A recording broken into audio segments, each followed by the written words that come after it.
अलहम्दो भी आदमी अगर 41 बार पढ़ के किसी मरीज़ के ऊपर दम करे या पानी में दम करके पिलाए तो उसको भी फ़ायदा होता है और हर बीमारी दफ़ा हो जाती है।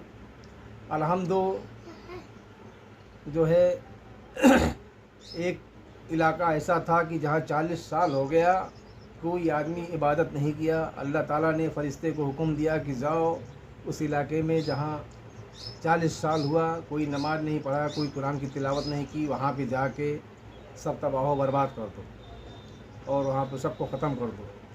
जब वहाँ पे फरिश्ता अल्लाह ताला फरिश्ते वहाँ पे जब फरिश्ते आए आसमान से उतरे तो ज़मीन पे देखा कि वहाँ पर एक आदमी अलहम्दो की तिलावत कर रहा है, यानी सूरह फातिहा की तिलावत कर रहा है। फिर वो रुक गया और फिर वापस गया आसमान में जाके अल्लाह ताला से फरमाया कि मैं वहाँ गया था, वहाँ पे तो एक फरिश्ता कुरान सूरह फातिहा की तिलावत कर रहा है, अलहम्दो पढ़ रहा है, इसलिए मैं वापस आ गया। अल्लाह पाक ने इरशाद फरमाया कि जाओ, आज से हमने 40 साल के लिए फिर इस बला को टाल दिया और आज के दिन से फिर अगर इस इलाके में कोई हमारा नाम नहीं लिया और नमाज नहीं पढ़ा, तिलावत नहीं किया तो इस गांव को तबाह बर्बाद कर देना, निस्तो नाबूद कर देना, इस दुनिया से ख़त्म कर देना। तो अल्लाह ताला कुरान के एक एक हरूफ में अल्लाह जो है फ़ायदा फरमाया है। अल्लाह ताला उसमें अगर एक अक्षर कोई पढ़ता है 10 नेकी की सवाब मिलती है और 10 नेकी की सवाब मिलती है। इंसान जो है कहें कि नेकी बदी खाती है, सदका भला खाता है, गिबत रोजी खाती है, रिश्वत इंसाफ खाता है, गुनाह तौबा खाता है, तो तौबा गुनाह खा जाता है। तो इसलिए इंसान को जहाँ तक हो कुरान की तिलावत करनी चाहिए। घर में सुबह फजर की नमाज़ पढ़ो।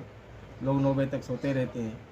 जिस गांव में जिस घर में इबादत होता है, कुरान की तिलावत होता है, वहाँ पे अल्लाह ताला की रहमत बरसती है और अल्लाह ताला अपने रहमो करम से उस घर को सबको अपने महफूज रखता है।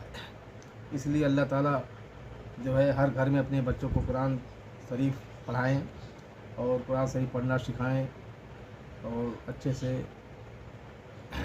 अगर एक बच्चा कुरान शरीफ छोटा सा पढ़ता है, स्कूल में पढ़ने जाता है, तो उसके ख़ानदान में जो मुर्दे हैं सबके गुनाह माफ़ हो जाता है।